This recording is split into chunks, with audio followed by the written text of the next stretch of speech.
Bienvenidos hermanos y hermanas nuevamente a esta catequesis de adultos del Padre Alfonso Navarro. Continuamos con el blog número 3 y el tema de hoy se llama En espíritu y en verdad. Queremos antes que nada pedirle al Señor que envíe su Santo Espíritu sobre nosotros, que nos ilumine, que abra nuestros oídos, nuestra mente, nuestro corazón y nuestra boca para alabarlo y pronunciar su nombre. Nos ponemos en presencia del Señor en el nombre del Padre, del Hijo y del Espíritu Santo. Amén. Ven Espíritu Santo, llena los corazones de tus fieles y enciende en ellos el fuego de tu amor. Envía, Señor, tu Espíritu y renovarás la faz de la tierra. Amén. En el nombre del Padre, del Hijo y del Espíritu Santo. Amén. Amén. Empecemos pues, hermanos, con el tema del día de hoy, en espíritu y en verdad. Comencemos pues, hermanos, con este tema y empezamos leyendo la palabra de Dios en el Evangelio según San Juan, capítulo 4, versículos 23 y 24. Ha llegado la hora en la cual los verdaderos adoradores adorarán al Padre en espíritu y en verdad. El Padre quiere ser adorado así. Dios es espíritu y los que lo adoran deben hacerlo en espíritu y en verdad. Palabra de Dios. Te alabamos, Señor. Aquí Jesús mismo nos está diciendo y nos está pidiendo que adoremos al Padre en espíritu y en verdad. ¿Pero qué significa adorar al Padre en espíritu y en verdad? Vamos a revisar nuestra vida religiosa y devocional frente a estas palabras de Jesús, en espíritu y en verdad.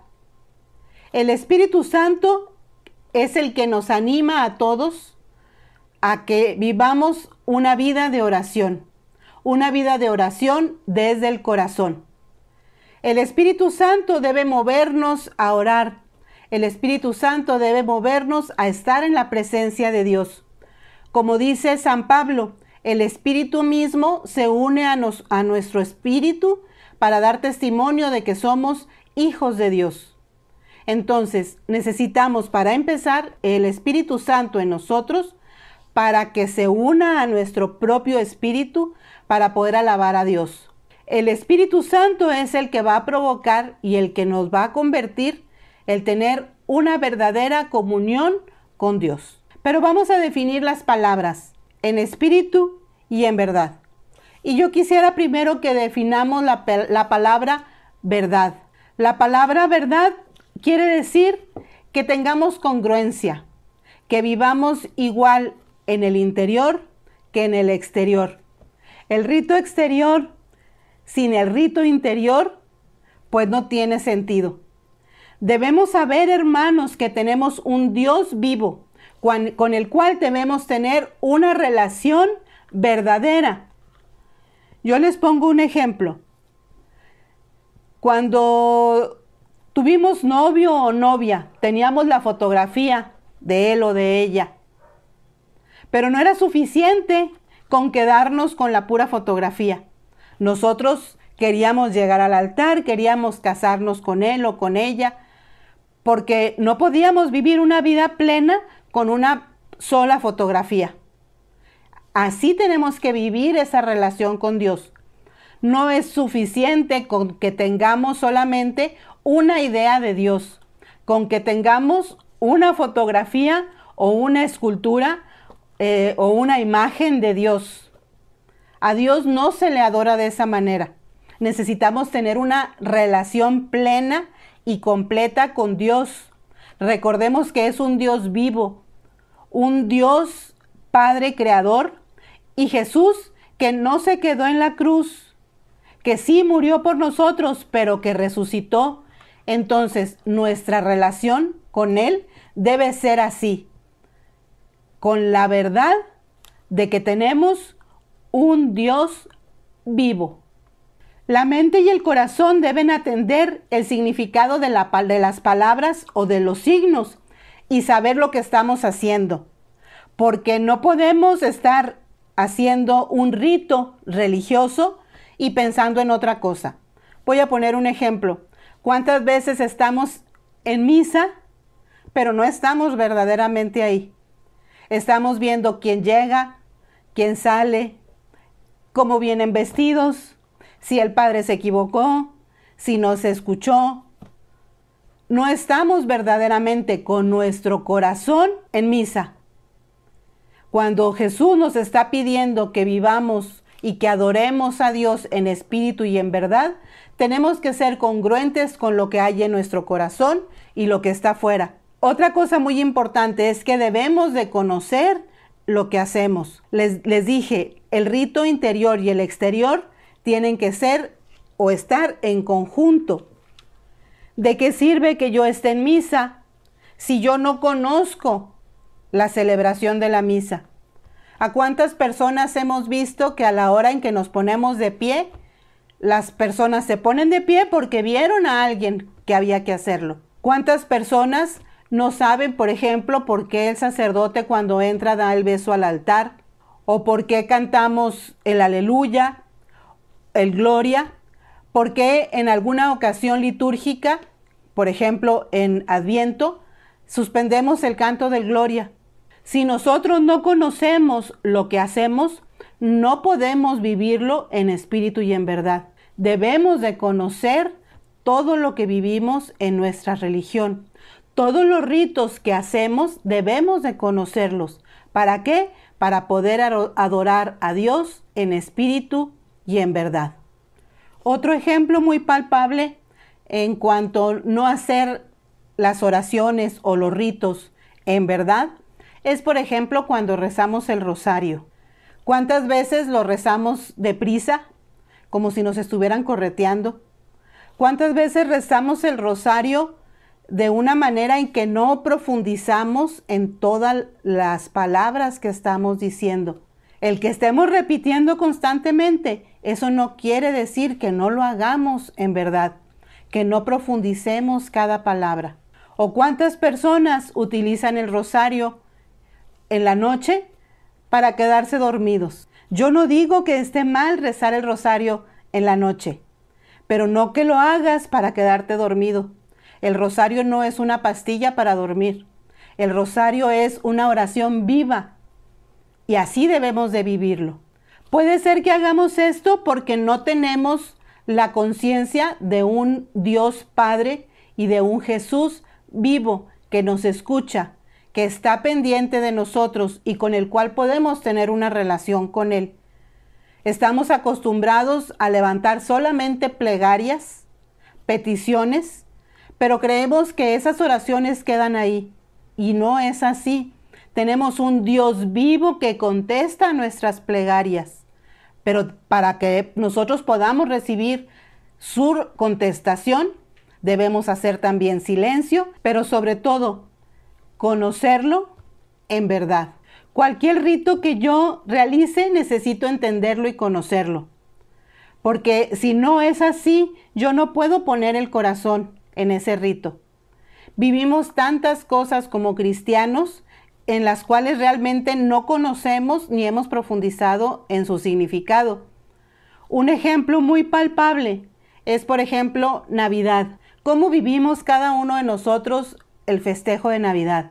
A veces los invitados principales se quedan fuera de nuestra casa y los que están dentro son los regalos, los adornos, la comida, la bebida, los juegos. Pero el invitado principal, que es el niño Jesús, ni siquiera nos acordamos de él. A José y a María los vemos como si fuera un cuento, un relato, y no los invitamos a participar de la celebración que por ellos tenemos.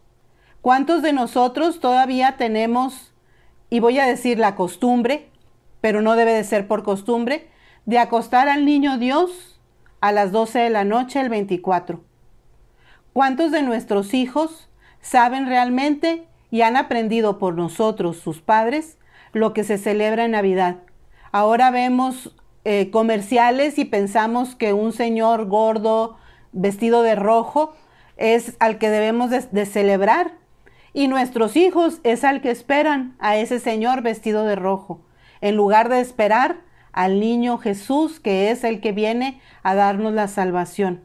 Entonces, hermanos, para que nosotros podamos poner nuestro corazón y nuestra mente y adorar a Dios en verdad, necesitamos conocer lo que hacemos, todos los ritos y todos los signos que nosotros realizamos.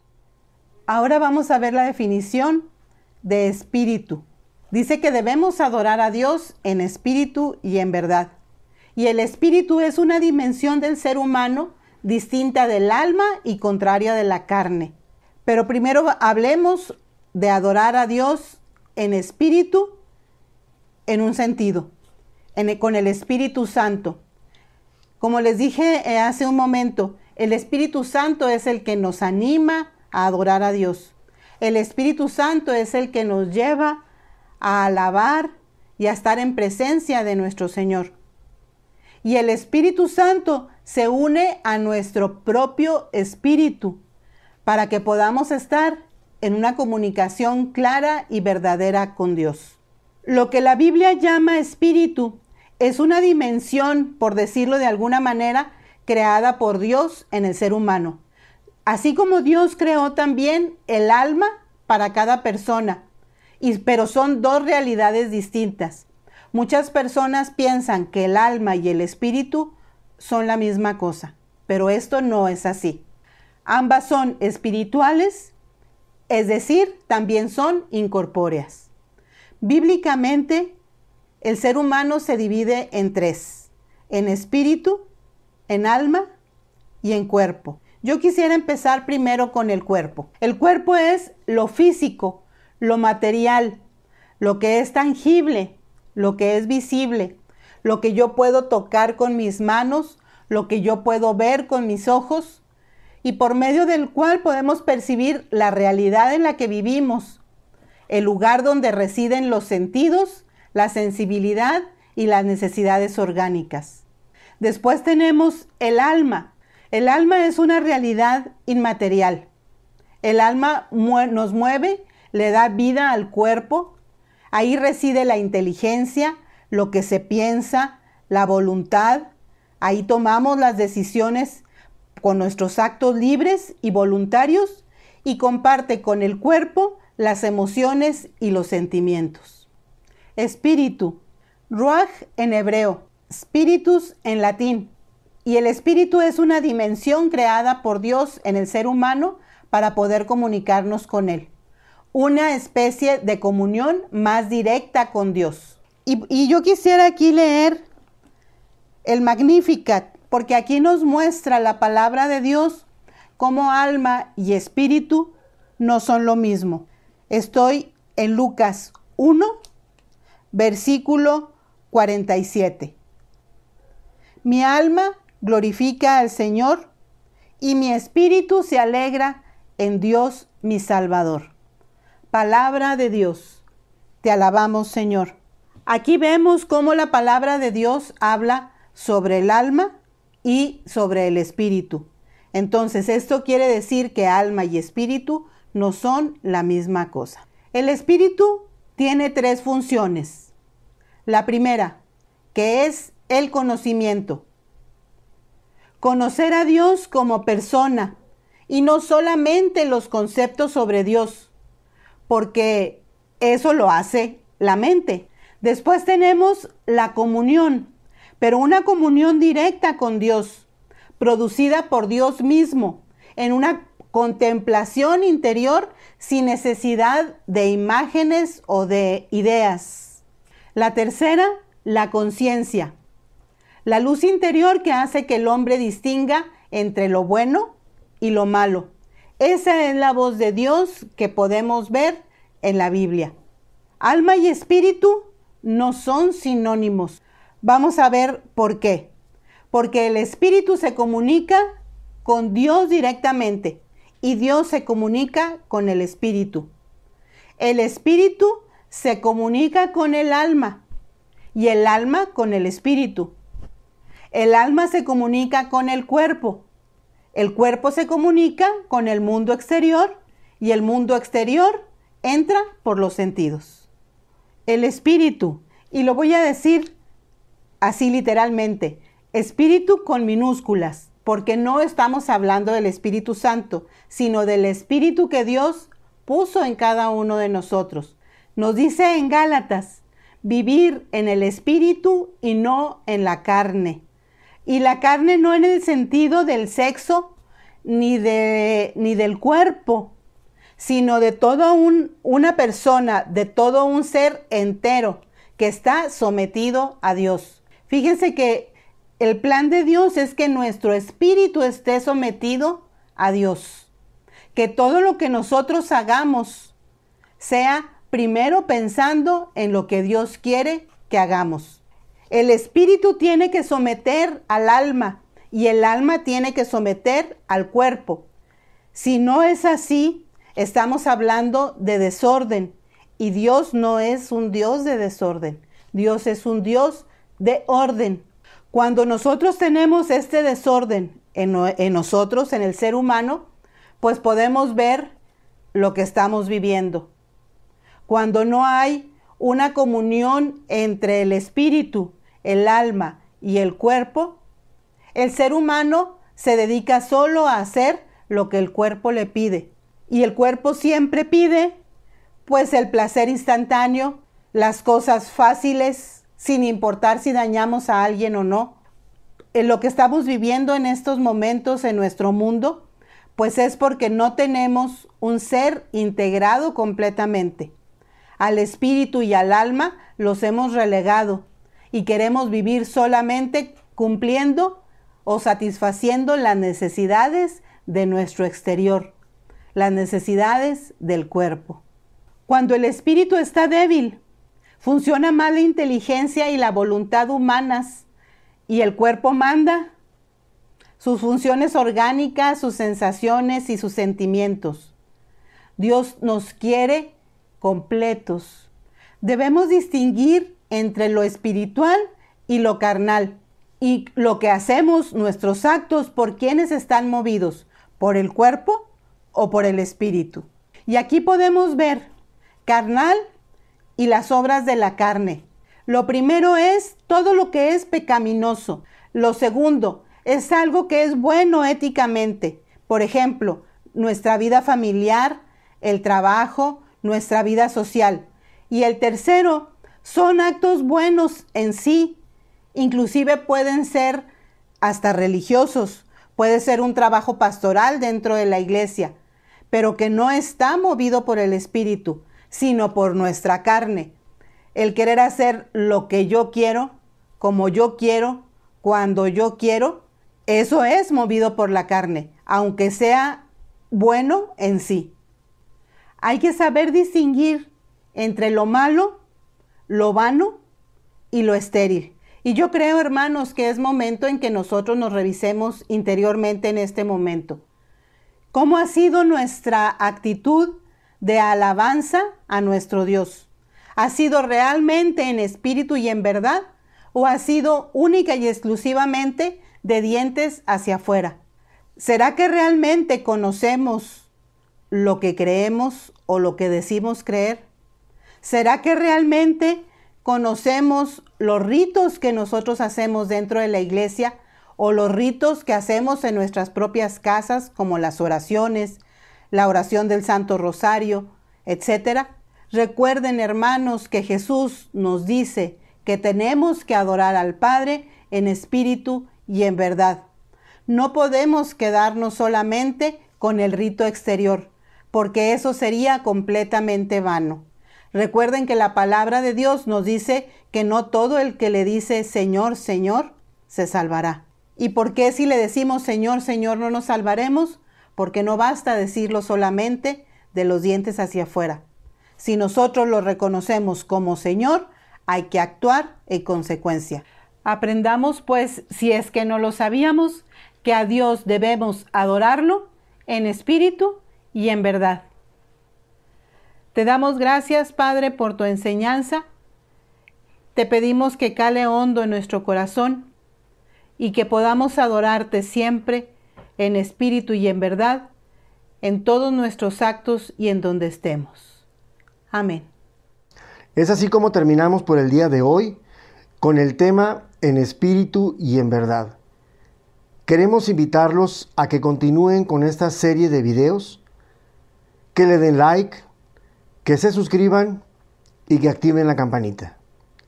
También, hermanos, aprovechamos estos últimos momentos para darle gracias a Dios por su divina intervención en las decisiones de nuestros políticos al evitar que sea legalizado el aborto en México.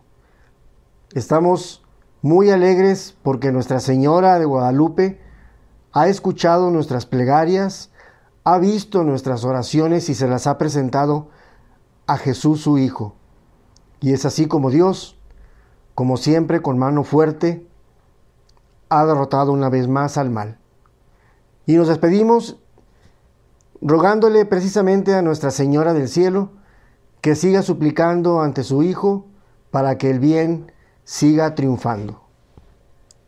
Dios te salve María, llena eres de gracia, el Señor es contigo.